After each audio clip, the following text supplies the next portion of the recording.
Thank you, darling, for being my little model. Oh.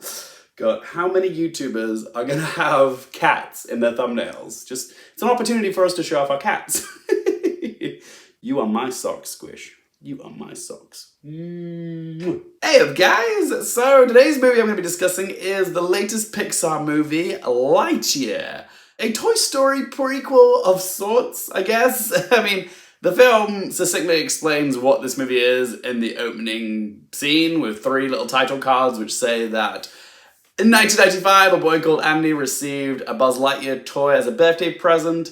That toy was based off a movie that Andy saw, and that movie is called Lightyear. So essentially, we're watching the movie that Andy watched back in 1995. And I'll say this, it's a fun movie.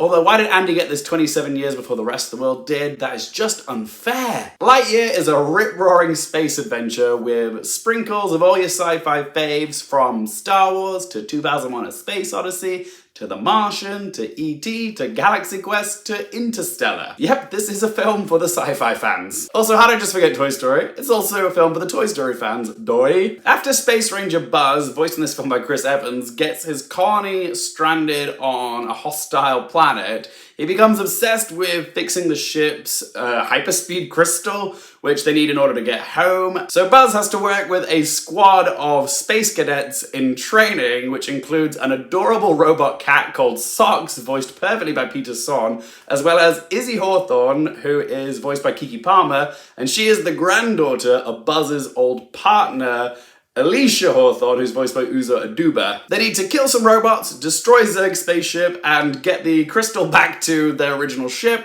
Oh, and not die. Bish bash bosh, we got ourselves a plot. I'll admit, I was a little nervous for Lightyear. I get a little sensitive when it comes to anything connected to the Toy Story brand, which, you know, occupies such a special place in my heart. As you remember, Toy Story 4 I was nervous for, but hey, they smashed that out of the park.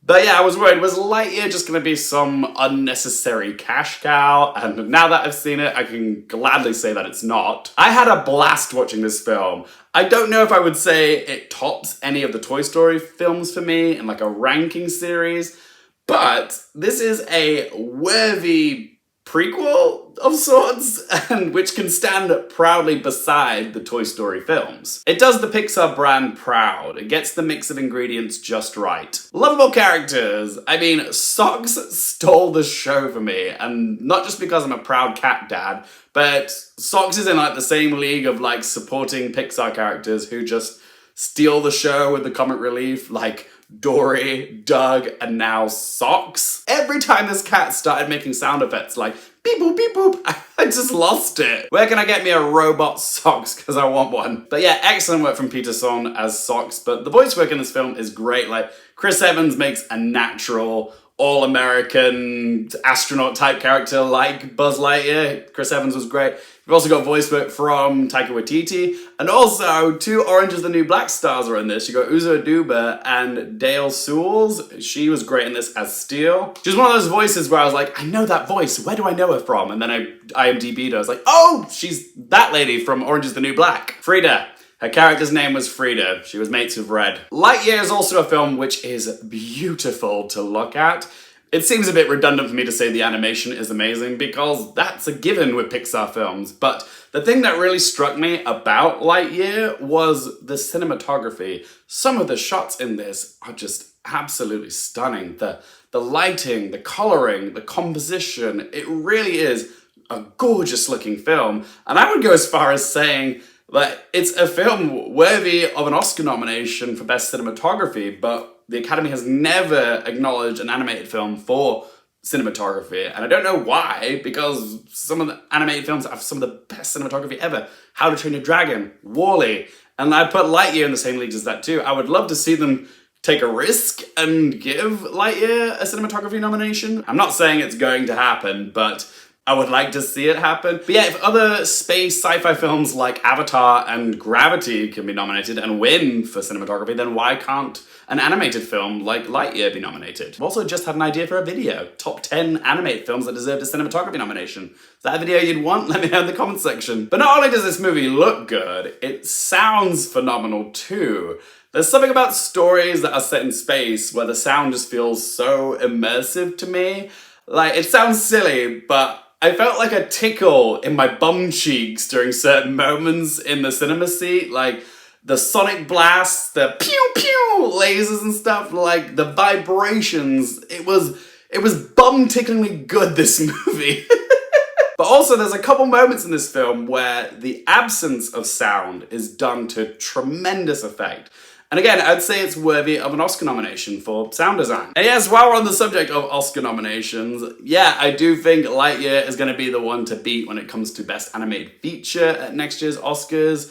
And I do think it will be up there with Pixar's other film, Turning Red, but I think Lightyear's probably going to have an edge over Turning Red. But what do you guys think? What Oscar nominations is Lightyear going to receive? Whatever your predictions are, let me know in the comment section down below. Also, if you enjoyed the video, help me out by hitting that little thumbs up button. And what separates the great Pixar movies from just the good ones is the ones which have, like, profound life lessons in them. And Lightyear has a few things to say about teamwork, as well as making mistakes. You know how in Inside Out, it teaches the audience that it's okay to be sad? Well, Lightyear is telling its audience that it's okay to make mistakes because they're a valuable part of life. It's how we learn, it's how we grow. And that's the thing with mistakes. Often, mistakes can lead to better, positive things down the road, like good can come from making mistakes in ways that you couldn't even expect. So yeah, Lightyear gets points for wisdom. And my last positive is that it's got that lovely blend of humor and heart. Like, I laughed plenty in this film, but it made me cry. Yep, there's a scene about 1/3 of the way in which set me off, and I was like, yes, I'm crying in the cinema again watching a Pixar movie. Oh, how I've missed this. As for negatives, I did think that the villain of this film was a little underbaked, kind of like in Up. Like, the idea of the villain was good, it just didn't have enough time to finish baking, and that's primarily due to a lack of screen time with the villain. So let's ask them 3 questions. Firstly, would I watch it again? Absolutely. Lightyear is a film for the wall, guys. Expect to see it up there at some point. Question 2, do I recommend it for you guys? Absolutely.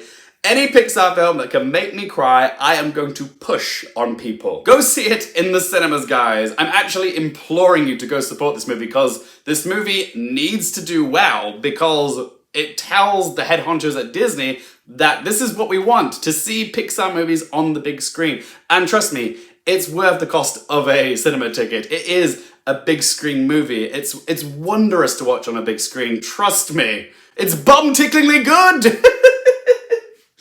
That's my new favourite expression, bum-ticklingly good. Please go support this film, watch it in a cinema, I promise you it is fun for the whole family. And 3rd question, what score to give it out of 10? While Lightyear isn't in like the upper echelons of like say the Toy Story films for me, it's still like on the higher end of all my Pixar rankings, and it really is a brilliant film. It's an action-packed joyride with lovable characters and great life lessons, and it's a Pixar film that I love. So I'm going to give Lightyear a score of 9 out of 10. But as always, guys, that's one bloke's opinion. I want to hear from you. Have you seen Lightyear? What did you make of this film? Where does it rank for you, like in your Toy Story rankings or your Pixar rankings, whatever you have to say? Let your voice be heard in that comment section down below. If you have enjoyed the video, help support the channel by hitting that little thumbs up button. If you want more movie, TV, and Oscars related content, don't forget to click subscribe, and if you want to follow me on any of my socials, Twitter, Instagram, TikTok, Letterboxd, all those links in that video description down below. And as always, thank you guys so much for watching. For more things related to movies, TV, the Oscars, and popcorn culture, I'm Luke Carefield, and we'll see you next time. To infinity and beyond!